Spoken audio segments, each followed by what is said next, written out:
Startup Unscripted. The questions you have with the truths you need to hear.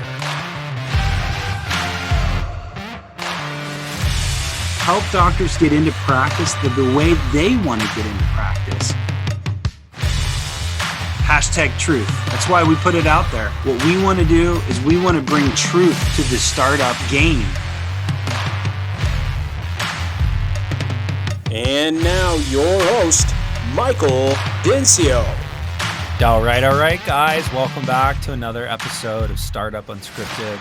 Guys, thanks so much for being part of this program. I just wanted to have a little grateful moment in that here we're at the end of 2023, heading into 2024, and super grateful for you guys. Thanks for plugging in and listening to what we're saying on this thing. I really hope it's a benefit to you, and I just wanted to say thank you for being a part of the program and being part of the community. But without further ado, let's just get right into it. So this is Startup Unscripted. My name is Michael Dincio, co-founder of Next Level Consultants, and on this program, it's all things startups, and we are walking all the way through the start, walking through the start of a startup all the way through the end, and then now we're getting ready to boot right back up.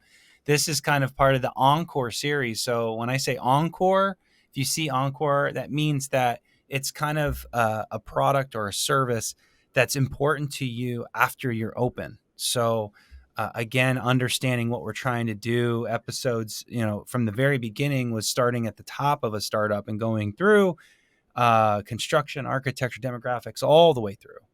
And then we're starting back up at the top. But anytime you see that Encore, that's a service that you're probably going to be interested in post-close. So, and this is part of that Encore series. So today, without further ado, let me just get into introducing our guest, and we're going to have a great conversation today. It's something that's super important to startups. But today I have Cory Pinegar with Reach, which is a very successful and large dental call servicing organization. Cory owns the company, and I've been referring to them for a while now. And it's so important because you guys need to have your phones covered. And Cory has a great solution for that. Cory, welcome to the show, man. Thanks for being a part of the program. I know you're a little sick today, so if you don't bring the energy, I get it, but thanks for being on. No, we will. We're going to bring the energy, and we're going to take a nap after. It's a methodical play. Well, if I see you hitting the NyQuil during, I'm not going to judge you. So if you take a little Nini later, that's fine. That's fine. No, first of all, thank you for having me. It's a pleasure. Worked in the dental community for the last 9 years and really love what's happening and the progress that's taking place. So it's an absolute pleasure to be here.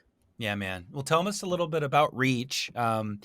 I know you guys rebranded, but Reach is the way it goes today. And just give us a little bit of what you guys do. I know call servicing is kind of the one thing, but you got some other things too. So what's the 30-second kind of elevator pitch?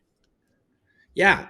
So if we actually go beyond the call servicing, we're about helping practices maximize their missed opportunities. There are so many mundane things that take place every single day in a practice that no one loves to do. No one loves calling Delta Dental and sitting on hold for 45 minutes. Or Amen. No one loves picking up every phone call that comes through.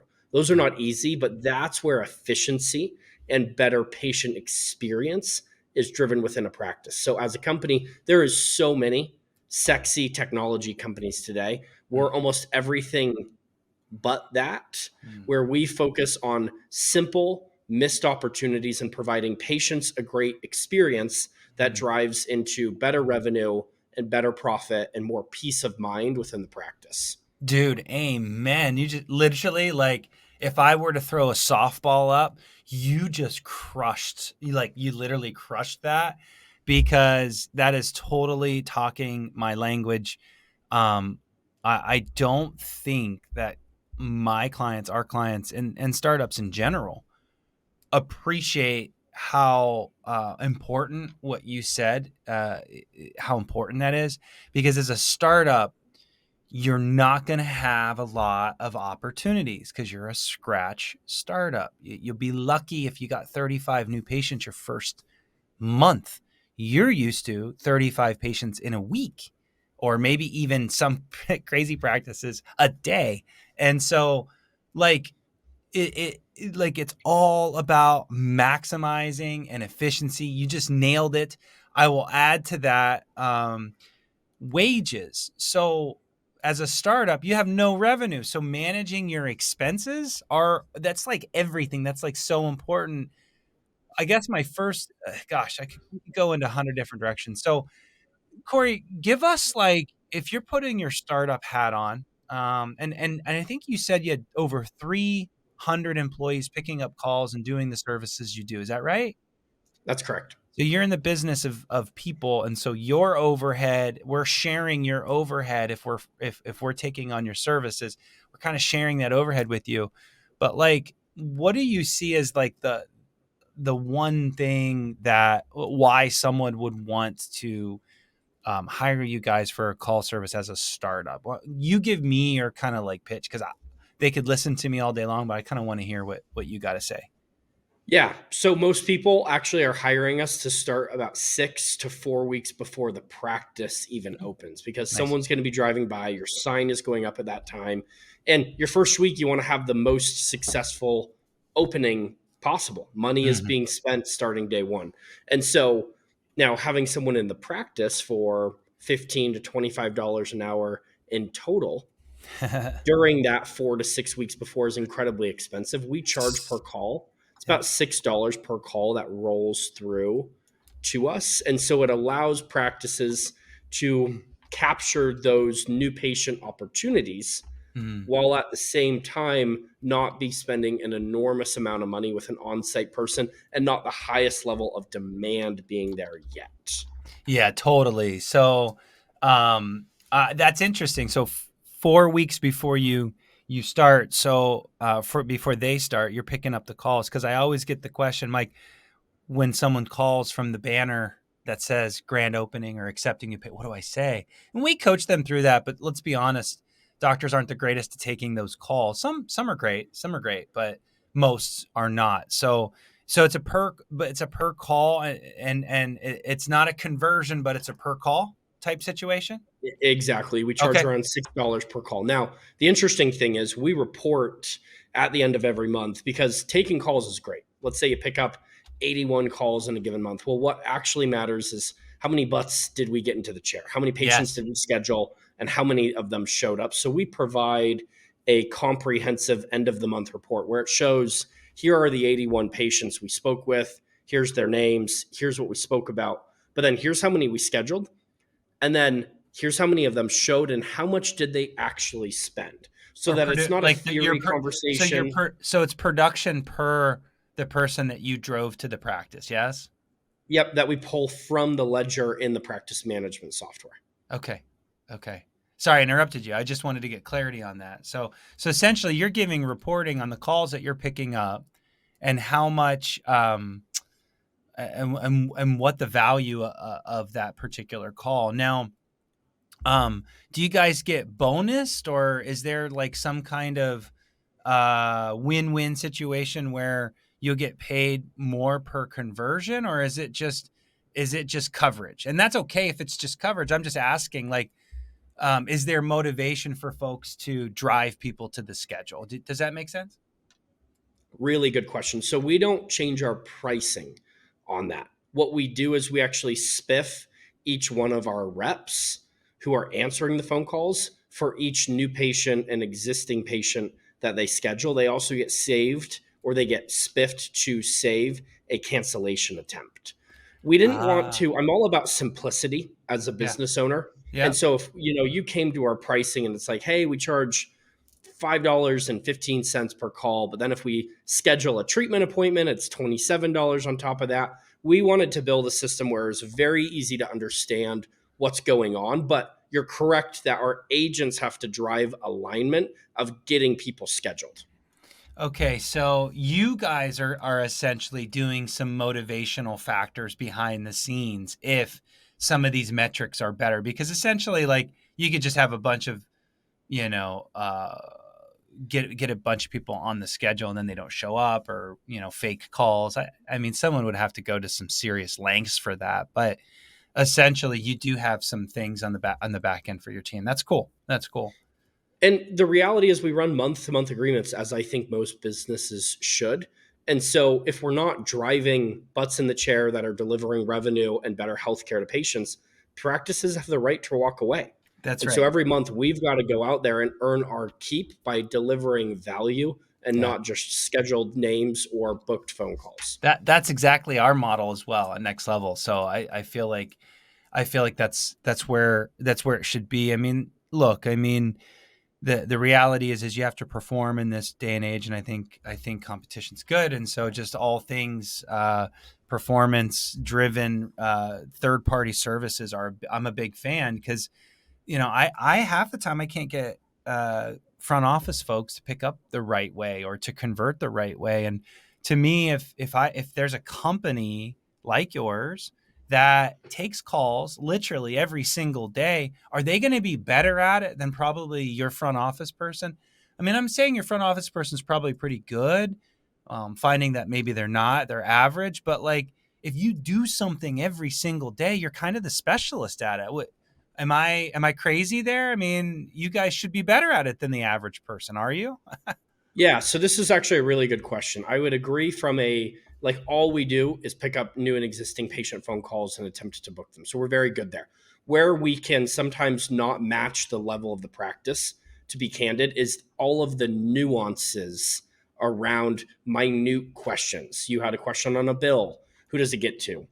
So there's some level of when Susie calls the practice and Mike is at the front desk and he knows Susie, there's a relationship already built there. What we're very good at is taking new and existing patients and attempting to get them scheduled, where I would say we're not as good. And frankly, I've never seen a call center or a call service knock it out of the park, is all of the minute relationship and practice nuance details. We're working on getting there. I also am not a big believer in selling a used car.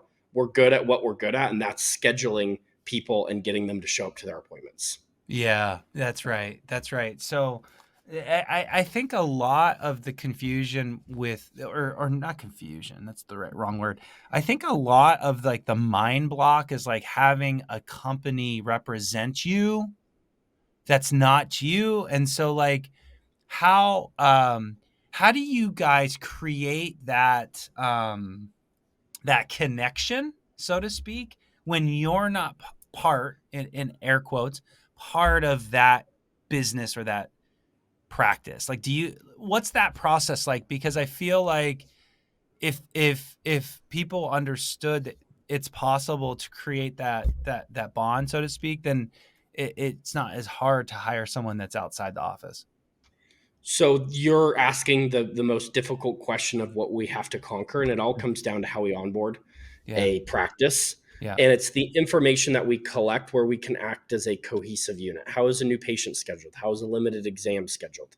How is a consultation scheduled? What insurances are in and out of network? To Mm-hmm. make that sound then very natural, we use a piece of technology that leads a natural conversation so that when a person calls in, Cory Pinegar as an example, it would say, are you on the phone to our rep with a new patient, an existing patient, or other, such as Henry Schein?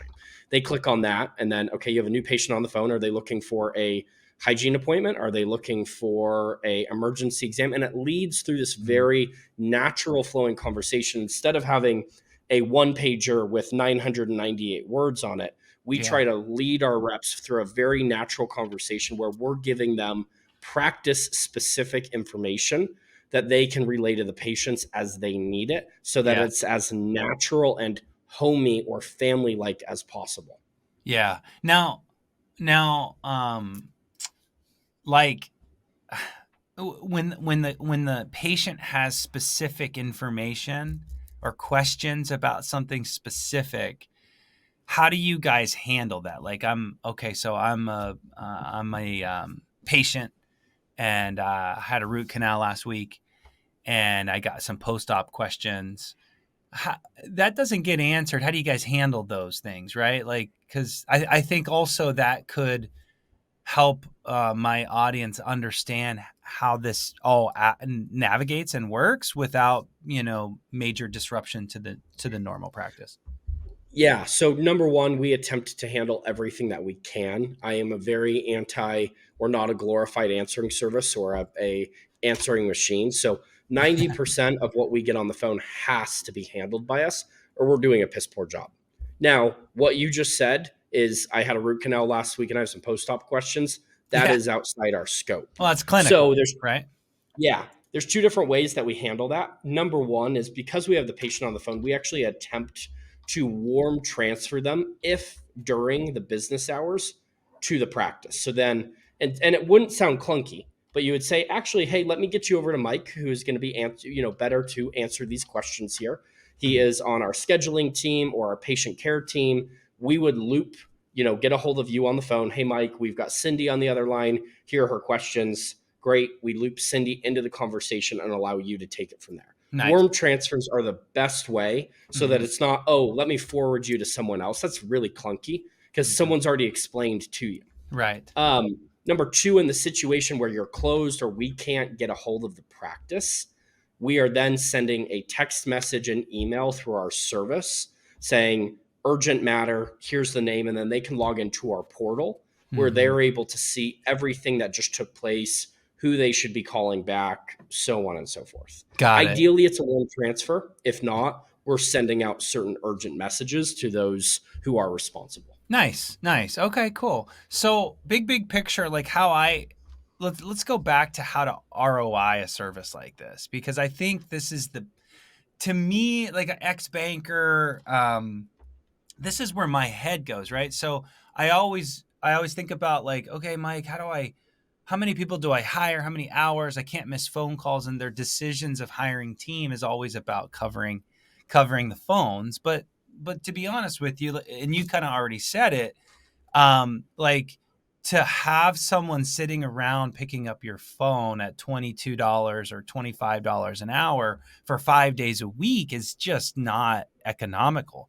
So this is kind of like the game changer, where you can hire someone up front for 3 days a week and then have Cory's team cover all the rest of the days at a dollar per call, or whatever the dollars per call, whatever that number is way more economical. So that, to me, that's the game changer, right? So do you find that startups are following that model? Is that the biggest ROI in your mind? Because I mean, I hope I'm not answering it, but I just want to have a discussion around the ROI of this situation. Answering service is a no-brainer as long as the quality and the scheduling is done to the practice standards. Okay, give And me it more on doesn't that. matter if you have one person or two persons. There are just, if you look at call patterns during the day, if you look at a, up and down curve, there's just fluctuations of calls during the day that one or two people cannot handle. And Hmm. so how do you have a service that operates as a fail safe Yeah. that can be answering all those calls, especially as you're new? We all Mhm. know that if you call somewhere and they don't pick up, you call the next Google listing. That's right. And there's very little loyalty unless it's a direct patient referral, unfortunately, in our current society. And Mhm. so it's all about being there when your patients need it. And that also allows you as a doctor to come in and have a morning huddle and know that your phones are still getting answered I and love it. patients are still getting properly helped. The reality is, if you look at all of dental practices, Hmm. 32% of all phone calls during business hours go unanswered. 32% during business hours get missed. Yep. And Oh, that has been correlated by your Mango Voices, your Weaves. And so that is marketing dollars that are just rolling down the toilet. And it's literally. hard to handle those patterns of calls when they spike and then they dip. There's Hmm. no way to staff perfectly to that. And so Hmm. we provide a service that helps maximize that at an efficient cost. So are you guys open 24 hours? Is that no? So Because that doesn't make sense to me. Picking up a phone call at 1 a.m. doesn't make sense. But go ahead. we're open from 5 a.m. to 10 p.m. Okay. And the reality is, if I'm just brutally honest, we're open on the weekends and some later hours, not because it makes us a ton of money, but because practices, when we get calls on our sales line, dentists go, I need an after hours scheduling service. That is the farthest thing from the truth when you look at the numbers. You need a during hours overflow service from a number of missed calls. We're open 7 days a week because it is great from a marketing perspective. And there's no reason to not want to pick up a phone call at 3 p.m. on Sunday. The vast majority of work is done during normal business hours and peaks around 3 areas. When you open, that 8 to 9:30.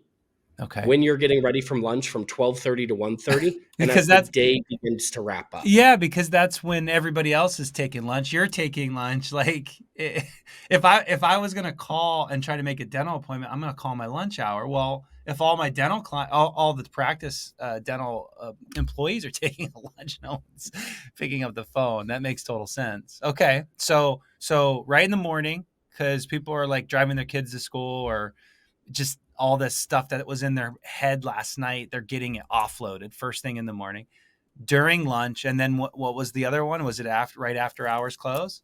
No, right as the day begins to end. So 4 through 5:30, you do see a light spike. The biggest spikes are in those 2 sections in the morning. Your third biggest spike is as people head home for the day. What I want people to understand is even if you have a team in place, they're missing calls today. You just said, what did you say? 32%, right? 32%. 32%. So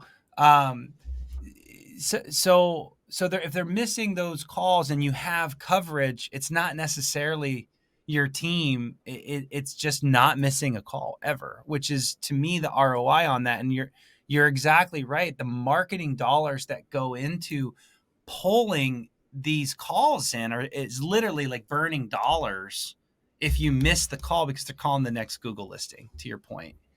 It's hard. And it is amazing to look at the data. 14% of new patients, if they call a practice and go unanswered, will leave a voicemail. So a lot of people are like, oh, doc, we don't miss a lot of calls. We had 3 voicemails yesterday. Yeah. Don't look at voicemails, look at number of missed calls. And the last thing that I would note is people have no clue the loyalty that is built when you help people out in a time of need from a patient perspective. So years ago, when I was starting Reach, we were moving office buildings one night, and I bought a Domino's pizza on my way home. Okay. Of course, the best pizza out there. I took my first bite into that pizza, and my tooth fell out. Okay. Front tooth. Oh, and God. the next day, I was supposed to speak to some front office rocks users with Laura Hatch, and I'm like, the worst community to show up to in the world with a tooth missing. Yeah. And I looked like a damn pirate. And I mean, I literally stayed up all night long. The business is brand new. I'm like, I can't cancel. What did you do? What did you do? I called around dental practices early in the morning and finally got a hold of one close to me at maybe 7:05 and probably even slightly earlier than that. And they're like, hey, I'll get a hold of the doctor. We're going to get you in. And they saw me by 8:50, and by 9:30, we were good to go. And the reason I say that story is I still go to that same dentist today because he helped me in a time of need. So great story. Build processes that allow you to build loyal patients. And now my family goes to the same practice. And this is not a hoity-toity story. It's like he legitimately helped me out in a moment of panic. Totally. And there's so many people that have extreme pain or a root canal or need teeth whitening before their big wedding day 3 days before. Yeah. That's what services like this can do and can drive. I love it. So I do want to get to some of the other services because I think there's a lot of value here, like recall, and I actually am getting some questions live here because we're live, but I'll bring one of those in here in a second. But real quick, any statistics on new patient missed calls? You said 32 of all calls get missed. I heard a statistic once that 33% of all new patient calls get missed. Any other fun statistics that you have that might be alarming to the audience? I mean, as a consultant, you almost want to throw up in your mouth when you hear some of this stuff, but it's like our clients are very driven by numbers and statistics, and so just those two, 32% all are. What did you say? Yeah, 33% of all new patients get missed. You said 32% of all calls get missed, so it's about the same, right? Yep. And we've seen that number from the last 5 years. We track it every year, Wow. fluctuate between 29 and 33%. Wow. Any others that are fun? Like how many on average what convert? Do you have that? How many of all the calls that come in, just in general, how many convert?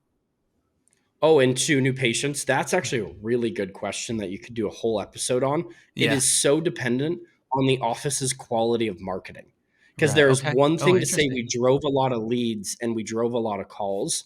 Were they Mhm. the right insurance? Mm, Did the practice have the availability to schedule? So mm, that's actually one of our more wider mm. varying numbers. I wish there was more rhyme or reason, but it really does depend on practice availability and the Uh-huh. quality of opportunities that are coming in. So we've done a lot of mail for our startups, and right out of the gate, and we find that a good converting ratio is 60 to 70% of all new patient calls. If it's lower than 60 to 70% of the new patient calls, then there could be something broke, right? But you're right. I mean with that statistic, it kind of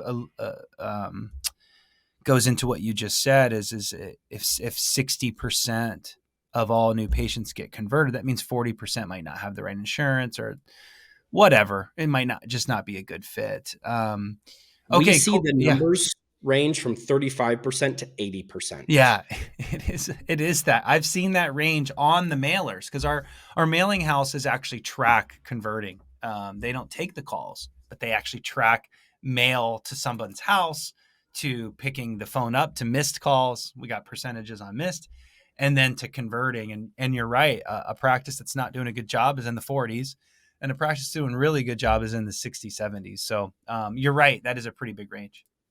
One thing that I do want to note, you asked for some additional statistics. What do people see if the service works well?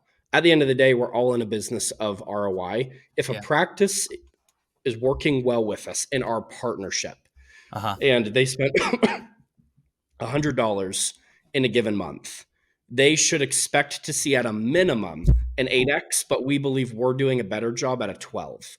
And instead of just saying those numbers, we need to go in there, run those numbers every month, and then provide a comprehensive report to earn the partnership going forward. So if a practice then spends $1,000, we would expect to be driving $12,000 in production and collections from those appointments that we scheduled. That's huge. That's absolutely huge, and of course it probably varies on the type of specialist and all that good stuff. But Medicaid, the availability of the practice. But if you look at our averages, they're right between 10 and 12. wow, that's a I'm cool. concerned personally when we dip below an 8. Oh wow, okay, nice. And that's an annual value or per visit type statistic.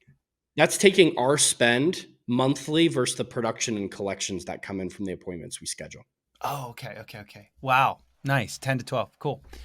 All right, let's flip now. I mean, we're 30 minutes in, but let's just take it to like ancillary services because I am a big fan of third-party services because of no payroll, taxes, no benefits. It's always performance. Your employees can't call in sick. Corey's got you 100% of the time. I mean, there's so many employee issues, anxiety. Oh my gosh. I mean, I could just keep going on and on about why our team members do not perform, why they don't show up, why they're unreliable, why they might be overpaid, bad attitude, not an owner's mentality. And of course, Corey's team's going to have a little bit of that. I mean, come on, let's be honest. He's managing 300 people. But in general, if their whole job is to convert and be pleasant, and Corey's listening to the calls, and is that something you have as a quality control center where you're or someone's listening to those calls? Is that Yeah, we have because a of quality course you're going to control listen to team. some bad calls and alert you and let you know, right? But I mean, what's the process for that, real quick? A minimum of 4 to 8 calls per week are listened to by our quality control team. We grade on a 34-point rubric Well, for them to get their commission, such oh, as booking those new and existing patients. They have to hit a minimum quality standard. as part of that process. And then also, we're not using the grading process to break people, but to build people so that they can take their commission and their service to the next level. So we have a full training team and a full quality and control team that just focuses on getting people on the right foot before they ever hit the phone, and then helping us always hold to the highest standard. See, this is exactly why you would consider third-party services, because he has that whole system, training, grading, commission, all of that on performance of taking calls. Your front office person has to insurance verify, they have to sell treatment, they have to post payments, they have to submit claims, they have to pick up the phone calls. They've got to just maybe run over and do perio charting as a startup. They've got to do all this stuff.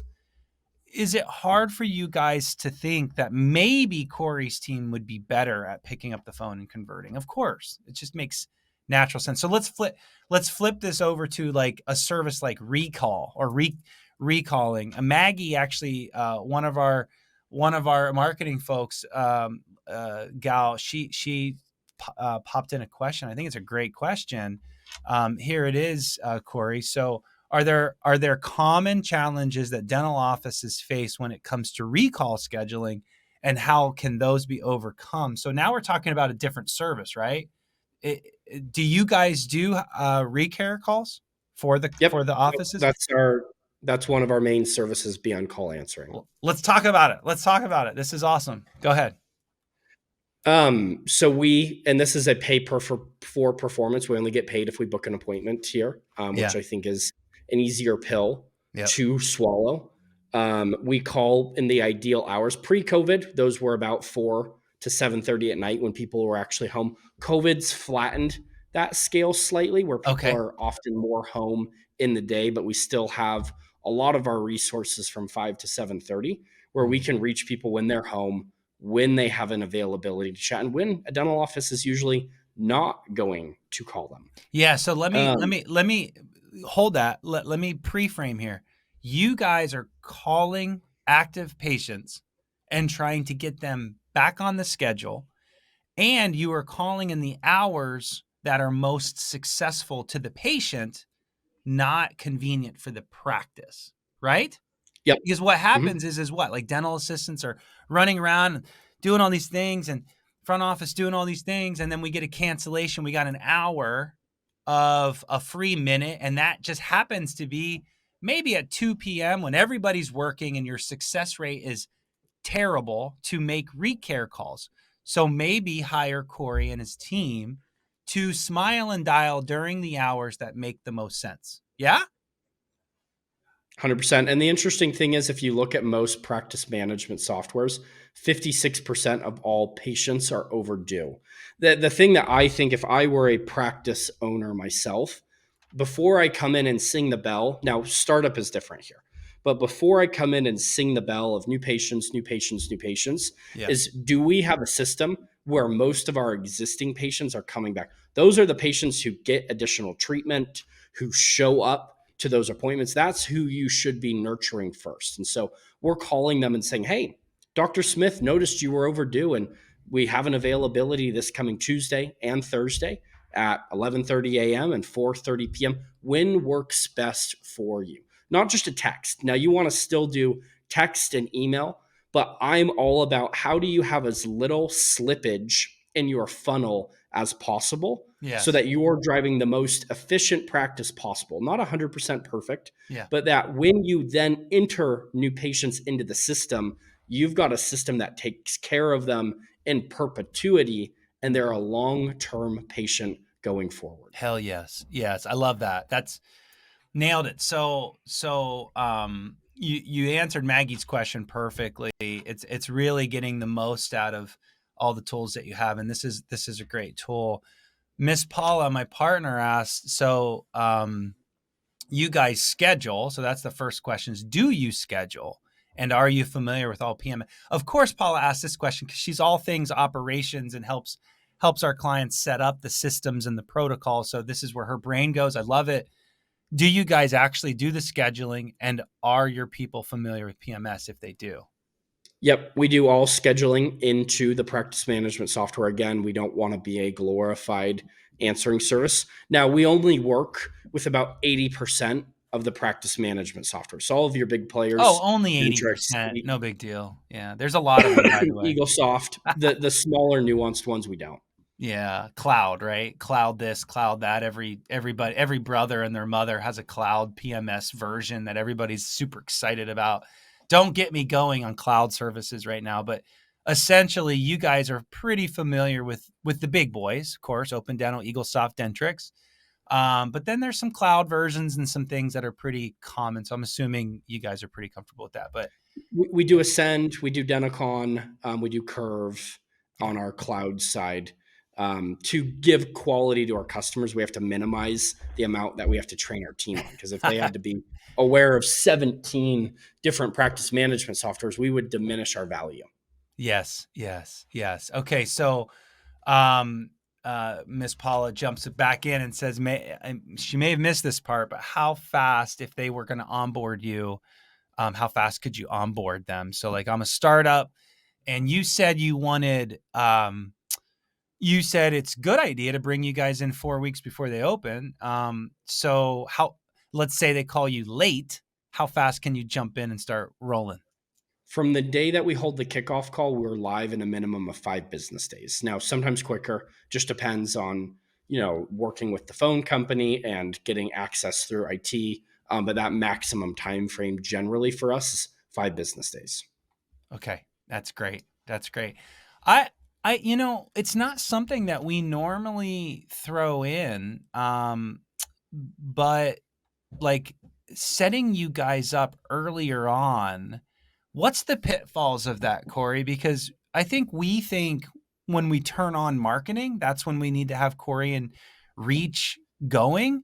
But like with your pay structure, and we didn't get into it, and I don't want to quote you too much on the program, but I guess I'm thinking if it's a cost per call, I mean, what are the downsides? Are they paying a lot of money before they're even open? Because that's where my head goes. Are you with me No, with this not conversation? Yeah. not a significant amount. If I were to call out, and this is answering your question to the side, the biggest pitfall that can take place from having an answering service is still having your staff Mm, expected to pick up as many phone calls as possible.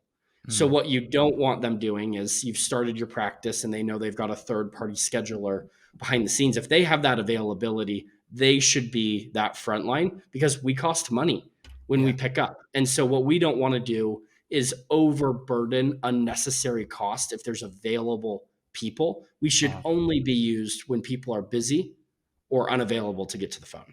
yeah. Yeah. I see. So if you have coverage at the office and they pick it up, we're good, no cost. But if someone misses it or it's outside the hours, it'll cost them. But that's perfect because you're utilizing I guess you're catching the slippage. So I love that. That's fantastic. So is there a monthly? And you don't have to answer the specific amount because it could be changed. Podcasts kind of exist forever.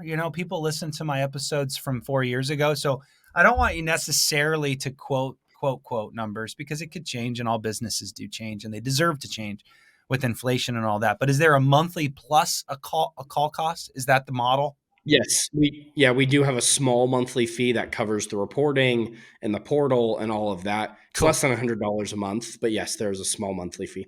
Right on. All right. That's cool, man. Look, we've been at 38 minutes. That means this episode's been intriguing for me. I like to do these 35. We're over, and that's because you're a great interviewer here, Cory. Anything else that you want to give my audience, my friends out there? Is there a give? Don't feel like you have to, but like uh, some people provide like documents or case studies or maybe a training document we can attach to the description below or anything big give or any last minute words of advice before we shut this bad boy down. We've got some best practices that we're more than happy to provide in white pages that we could provide to you and your team, Awesome. Michael.